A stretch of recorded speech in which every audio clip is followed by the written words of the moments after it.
Friends, എല്ലാവർക്കും പുതിയൊരുള്ളിലേക്ക് സ്വാഗതം. ഇന്ന് നമ്മൾ ചെയ്യാൻ പോകുന്നത് പിടിപ്പയർ വെച്ചൊരു കിടിലൻ ഐറ്റമാണ്. നിങ്ങൾ ഓർക്കും ഇത് എന്നാ പിടിപ്പയർ കൊണ്ടെന്ന്. അപ്പൊ ഞങ്ങൾ ഇന്ന് ഉണ്ടാക്കാൻ പോകുന്നത് പിടിപ്പയറും ചെമ്മീനും കൊണ്ട് മെഴുക്കുവരട്ടി ഉണ്ടാക്കാൻ പോവാണ്. അപ്പൊ നമുക്ക് എങ്ങനെയാ മെഴുക്കുവരട്ടി ഉണ്ടാക്കാമെന്ന് നോക്കാം.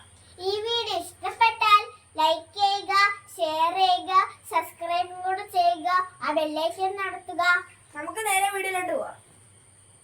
ഈ പിടിപ്പയർ ഈ ഒരു നീളത്തിൽ അരിഞ്ഞെടുക്കാം. നമ്മൾ മെഴുക്കുവരട്ടിയാണ് വെക്കുന്നത്. അത് നമ്മൾ പിടിപ്പയർ ഇതുപോലെ നമ്മൾ അരിഞ്ഞെടുക്കുക. ഞങ്ങളുടെ അങ്ങോട്ടൊക്കെ ഈ പിടിപ്പയറിന് അച്ചിങ്ങ എന്നാണ് പറയുന്നത്.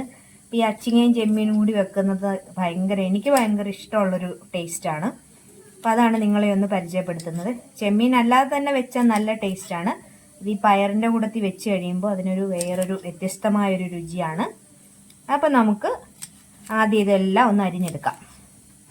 തന്നെ നമുക്ക് ഈ ചെമ്മീൻ വൃത്തിയാക്കി വെച്ചതിലേക്ക് ലേശം മഞ്ഞൾപ്പൊടിയും അതുപോലെ തന്നെ ലേശം മുളക് പൊടിയും കൂടി ഇട്ടൊന്ന് തിരുമ്മിയെടുക്കണം.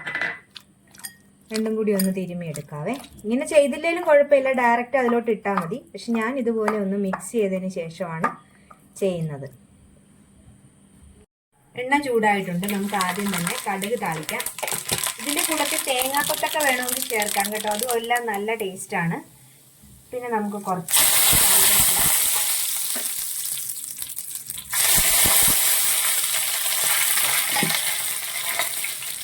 ഇതിലേക്ക് ചേർക്കുന്ന പിന്നെ നമ്മുടെ പിടിപ്പയറും അതുപോലെ തന്നെ ഈ ചെമ്മീനും നമ്മൾ എടുത്ത് വെച്ചിരിക്കുന്ന ഉള്ളി, ഇത് നമ്മളൊരു ചെമ്മീൻ ഉള്ളിയും കൂടി ചെറിയുള്ളിയും കൂടി ചേർത്ത് കൊടുക്കുവാണ്. ഇത് നന്നായിട്ട് ഇതൊന്ന് മിക്സ് ചെയ്യണം. നന്നായിട്ട് ഇതെല്ലാം കൂടി ഒന്ന് യോജിച്ച് വരുമ്പോഴേക്കും നമുക്കൊന്ന് ജസ്റ്റ് ഒന്ന് വെന്തതിന് ശേഷം നമുക്കൊരു ഇച്ചിരി ഉപ്പും കൂടി ഇട്ട് കൊടുക്കാം. നന്നായിട്ട് ഇളക്കി യോജിപ്പിക്കുക. തേങ്ങാക്കൊത്തൊക്കെ ഇടുവാണെങ്കിൽ നല്ല ടേസ്റ്റാണ്. തേങ്ങാക്കൊത്തൊന്നും ഇടുന്നില്ല, ജസ്റ്റ് ഇതെല്ലാം കൂടി നമുക്കൊന്ന് മിക്സ് ചെയ്യാം.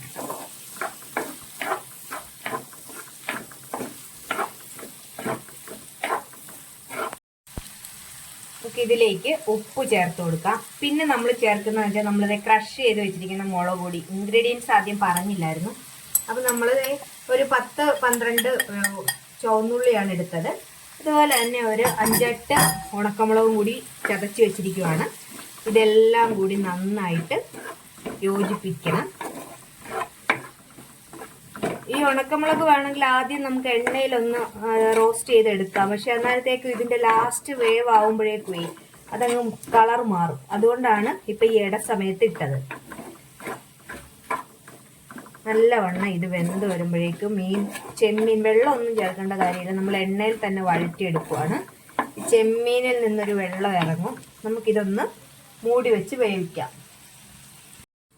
അതേ നമ്മുടെ ചെമ്മീൻ നമുക്കൊന്ന് നോക്കാം. നല്ല അടിപൊളി നല്ല സ്മെല്ലെല്ലാം വരുന്നുണ്ട്. ആ ചെമ്മീൻ ഇതിൻ്റെ അകത്തുള്ള വെള്ളത്തിൽ തന്നെ കിടന്ന് വേകണം.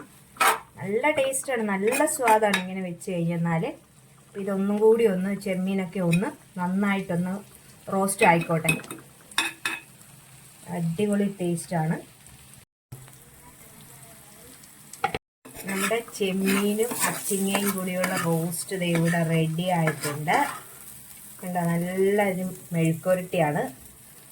നമുക്കിത് ഈ ചോറിലോട്ട് ഇടുമ്പോൾ തന്നെ നോക്കി അതിൻ്റെ ആ ഒരു ഭംഗിയൊന്നും നോക്കി, കാണാനും ഒരു അഴകുണ്ട്. കണ്ടോ, ചോറുമായിട്ട് കുഴച്ച് തിന്നുമ്പോഴുണ്ടല്ലോ നല്ല ടേസ്റ്റാണ്.